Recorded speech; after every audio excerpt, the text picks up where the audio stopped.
हमारे टाइम में तो यार ना इंटरनेट था, ना लाइब्रेरी इतनी इजीली अवेलेबल थी, ना यूट्यूब था, ना टीवी पे ऐसे प्रोग्राम आते थे। तो कहाँ से सीखें कि भगवान न करे आपको गलत फाइनेंशियल एडवाइजर मिल गया तो भाई उसका घर भर जाएगा और आपका घर खाली हो जाएगा। नमस्कार दोस्तों, एक रिसर्च के मुताबिक 27% लोग हमारे देश में, जी हाँ 27% लोग सिर्फ फाइनेंशियली लिटरेट हैं जिनको पर्सनल फाइनेंस के बारे में पता है। मैं अभी बिजनेस फाइनेंस की बात नहीं कर रहा हूँ, बिजनेस फाइनेंस में तो और भी बुरा हाल है। 27% लोग जो नौकरी कर रहे हैं, लाख, 2 लाख, 50,000, 5 लाख, इवन 50 लाख भी तनख्वाह ले रहे हैं, उनके पास भी फाइनेंशियल लिटरेसी ना होने से उनकी वेल्थ क्रिएशन नहीं हो रही है, वेल्थ इरोजन हो रही है और 10-10, 15-15 साल बाद भी कमाने के उनके पास किसी तरह का रिजर्व नहीं है, किसी तरह की इन्वेस्टमेंट नहीं है, किसी तरह की वेल्थ नहीं है, किसी तरह की अच्छी सेविंग नहीं है।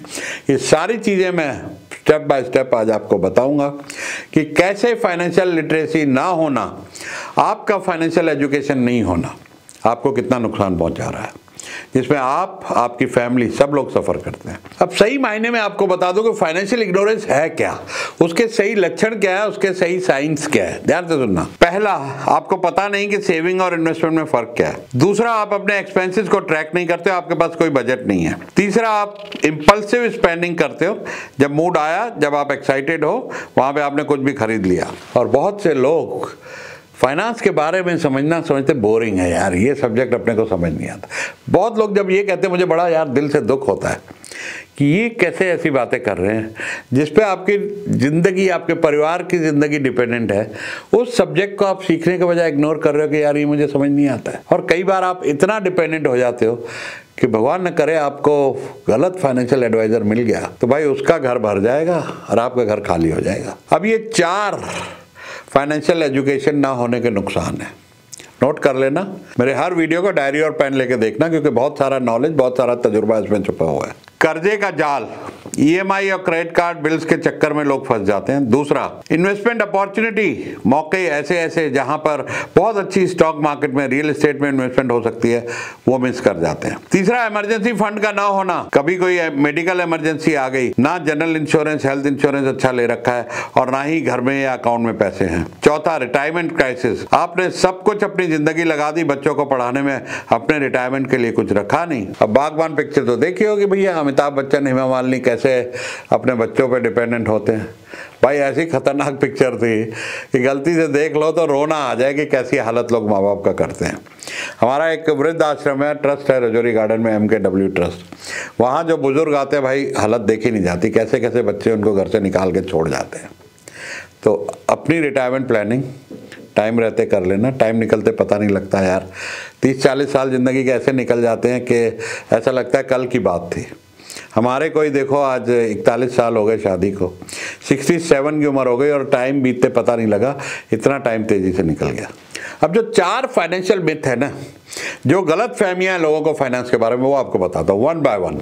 पहला, सेविंग और इन्वेस्टमेंट सेम है, जबकि रियलिटी ये है सेविंग एक हैबिट है, इन्वेस्टमेंट एक स्ट्रेटजी है। दूसरा, मुझे इन्वेस्टमेंट के लिए ज़्यादा पैसा चाहिए, सच्चाई ये है कि स्मॉल इन्वेस्टमेंट भी कंपाउंडिंग करके बहुत बड़ा पैसा हो जाता है। तीसरा, फाइनेंशियल प्लानिंग सिर्फ अमीर लोगों के लिए है, सच्चाई दोस्तों ये है फाइनेंशियल प्लानिंग हर इनकम ब्रैकेट के लिए जरूरी है। चौथा, इंश्योरेंस एक खर्चा है, इन्वेस्टमेंट नहीं, सच्चाई इन्वेस्टमेंट एक फाइनेंशियल सेफ्टी नेट है, आपकी एक बड़ी बहुत बढ़िया फैमिली के लिए सेफ्टी का जुगाड़ है। अब सवाल ये होता है कि लोग फाइनेंशियली लिटरेट हैं क्यों, जब इतना मटेरियल, हमारे टाइम में तो यार ना इंटरनेट था, ना लाइब्रेरी इतनी इजीली अवेलेबल थी, ना यूट्यूब था, ना टीवी पे ऐसे प्रोग्राम आते थे, तो कहाँ से सीखें।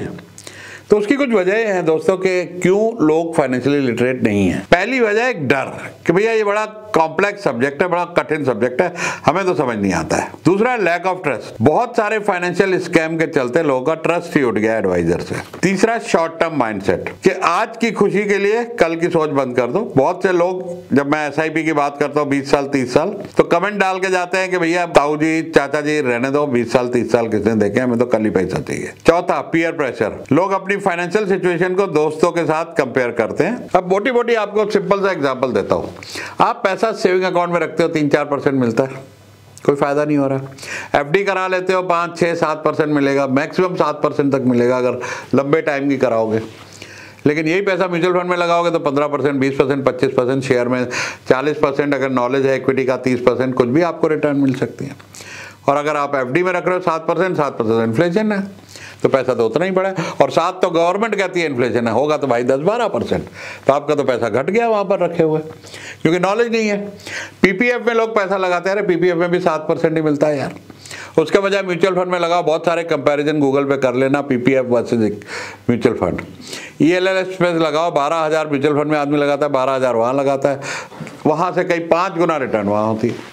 बहुत सारे एग्जाम्पल है कि आप 12,000 रुपये लगाते चलोगे, आपके मान लो 5 लाख हुए तो वहाँ पे 15 लाख, 20 लाख, 25 लाख, कुछ भी हो सकते हैं ईएलएसएस में। तो ये सारी चीज़ें स्टडी करो यार, बहुत कॉमन सब्जेक्ट है, भरा पड़ा है कंटेंट इंटरनेट पे, ये सारा ज्ञान ले लो ना यार।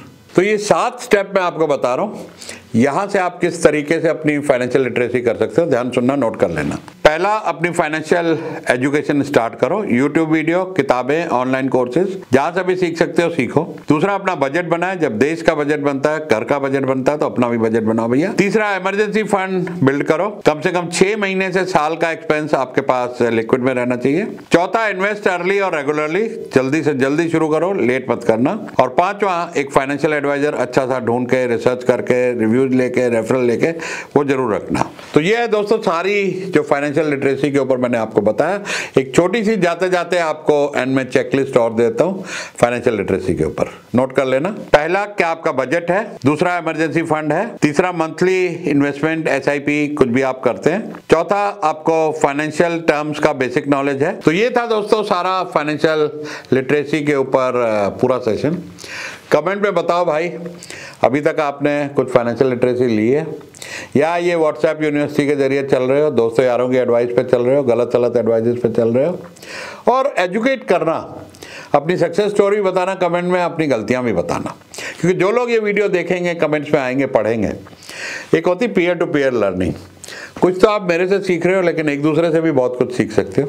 तो इस प्लेटफॉर्म का फायदा उठाओ, क्योंकि जितने आप कमेंट्स में ये वाली स्टोरी डालोगे ना, तो बहुत सी चीजें और लोग को भी सीखने की मिलेंगी, क्योंकि आपकी जो आपकी रियल लाइफ स्टोरीज है, आप जो बताओगे, अपनी जिंदगी की कहानी बताओगे, जो सच्ची कहानी होगी, उससे आप नहीं जानते कि आप कितने लोगों का फायदा करोगे। इसलिए कमेंट में अपनी स्टोरी जरूर शेयर करना, चाहे वो सक्सेस की हो, चाहे आपकी गलती की हो, शर्माना मत। Thank you.